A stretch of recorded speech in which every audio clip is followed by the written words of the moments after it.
Never seen survival this enjoyable, while others starve in 3 days. This man on his island is already feasting on seafood, even chats with sharks when bored. He makes wilderness survival fun. As we know, water is survival's top need. Luckily, the island is full of coconut trees, and his climbing skills are top-notch. In no time, he grabs a few coconuts. After drinking coconut juice, he decides to explore the island. The island isn't big, only that swamp ahead might have food, but the path is rough, a bit risky.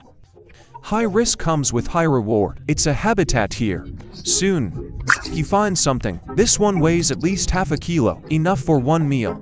But he isn't done yet. He spots another big one in a puddle. Huge, but this one is stronger. If it pinched him, his trip might end early.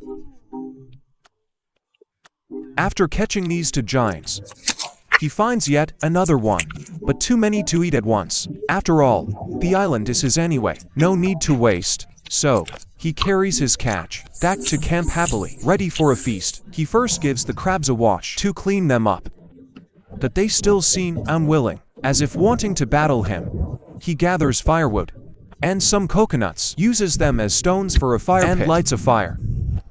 When the fire grows, he finishes off the 2 crabs, full of crab roe inside. I almost wish I were the survivor. When the firewood turns to charcoal, it's the best time to grill the crabs. Slow roasting over low fire is the right way. Just arrived on the island. He's already enjoying a feast. Every bite is rich and lingering. And it's not just tasty. The protein content beats beef by far.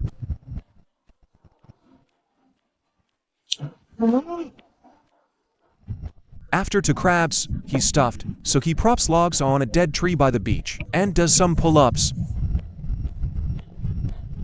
But fun aside, a shelter still needs to be built. He doesn't ask for much, just throws together a few logs, but after one night, his back almost gave out. So next morning, he gathers materials to build a new shelter. He plants logs into the ground, lays branches across as beams, then wraps fresh bark to secure the frame tightly. Many ask if he feels lonely. Being alone here, he takes the chance while working on the roof. Plenty of coconut leaves around, but harvesting them is harder than expected. He finds his own way, though it's tough on the waist. He covers the roof with leaves and lays some on the floor as bedding. The shelter is complete. The most casual shelter I've ever seen. After a nap, hunger strikes. He heads to the beach to find food. There are lots of eels here, but catching them by hand is nearly impossible, so he keeps searching along the shore. On the way, he finds many strange creatures. He even greets them kindly. I grab the shock. Are you keep me? After walking a while, a trap coconut crab, but he has no appetite for it. After thinking a bit, he decides to dive for food instead. Gotta say, this island he bought is truly resourceful. Even lobsters are everywhere. In no time, he caught 2. As usual, he starts a fire to cook. He digs a pit in the sand, stacks stones into a fire pit, and grills the lobsters over charcoal until golden and crispy. Looking at the juicy lobsters, my mouth waters instantly. As for the protein content, you can guess.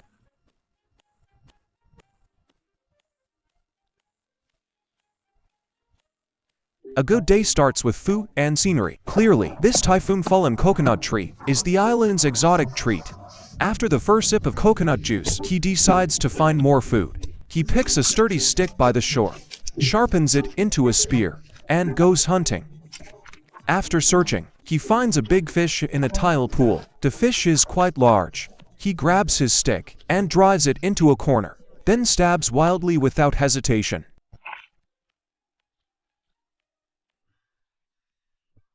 With just a stick, he catches the fish. Looking closely, blue-spotted grouper. You know, this fish is pricey back home. About 1 kilogram costs a fortune. You can imagine its taste, incredibly fresh. After gutting it on the beach, to cook his seafood feast, he builds a fire pit, collects dry kindling, and lights a fire. Now it's the grouper's turn. After 15 minutes, the fatty fish is grilled to perfection. After eating, he lies down again. Life on this island is both fun and boring. To kill time, he looks for excitement. He even tries free diving. With so many sea resources around, I can only say endless food. Truly endless. Curious. He swims farther from shore.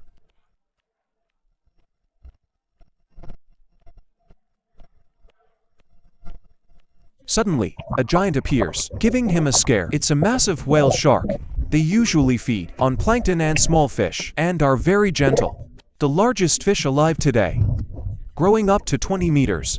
Giving up on eating it. He grabs a 1.25 kilograms conch, the regret of missing whale shark meat. But just as he lights a fire, it rains. He covers the remaining charcoal with coconut shells, using residual heat to cook the conch. The first big rain on the island. Oh. Ow. It not only cools him down, but also gives precious fresh water. He cools the conch in seawater, then digs out the meat. Looking at the plump flesh, I can't help but envy. My teeth nearly ache. On this deserted island, taking a natural cold shower while eating roasted conch, enjoying rare solitude and freedom. That's a unique life experience. Another beautiful morning. In his makeshift shelter, he wakes up and finds some clean fresh water nearby, but it's too little. So he goes again to the kind coconut tree. After drinking his fill once more, Xiao Shuai decided to find some food first. As the saying goes, rely on the mountains for food, rely on the water for food. After Xiao Shuai's little modification turned into a decent spear, plus his 2.5-hour breath holding skill, catching seafood was easy for him. After struggling with a grouper but failing, he spotted a fish. Thinking it was well camouflaged, it didn't fear the camera at all, and became his dinner. Even with eyes like that, it couldn't escape the lens. After roasting the fish till crispy outside, tender inside, a simple meal was ready.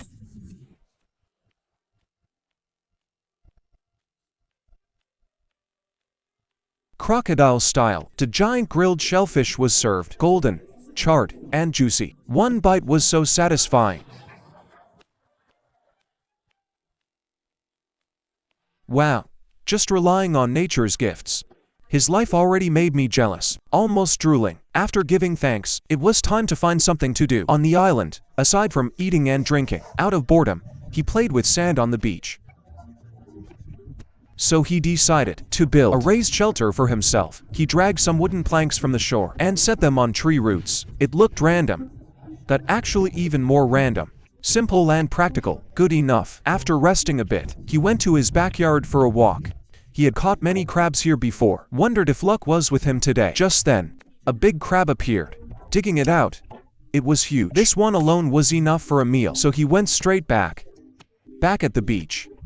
He washed it clean, dug a hole in the sand, covered it with a stone, sealed it inside, and went to collect sticks. Among the beach trash, he found useful items for someone stranded. They were treasures. After lighting the fire, the crab seemed already gone. Still, Xiao Shuai pretended to rescue it. Well, that was quick. Looking at the reddish crab, he decided to add some seasoning, enhance the flavor. In rock crevices by the sea, there was always a bit of sea salt, perfect for seasoning. Couldn't be better. The crab looked watery, but judging from his face, it still tasted good. As usual, after eating he needed entertainment. Free diving was perfect. He spotted a big cuttlefish. Sadly, no spear with him. Otherwise, it could have been supper. After relaxing, with his spear in hand heading back, he found a surprise. Under a stump was a discarded aluminum pan, very useful to him. Lately he had been eating fish and crab every day. He wanted some veggies for vitamins. So he set up a fire, boiled some wild veggies in fresh water, cooked himself soup. He had craved this for long. Tired of meat, some greens tasted just right. After dinner, he lay down to rest.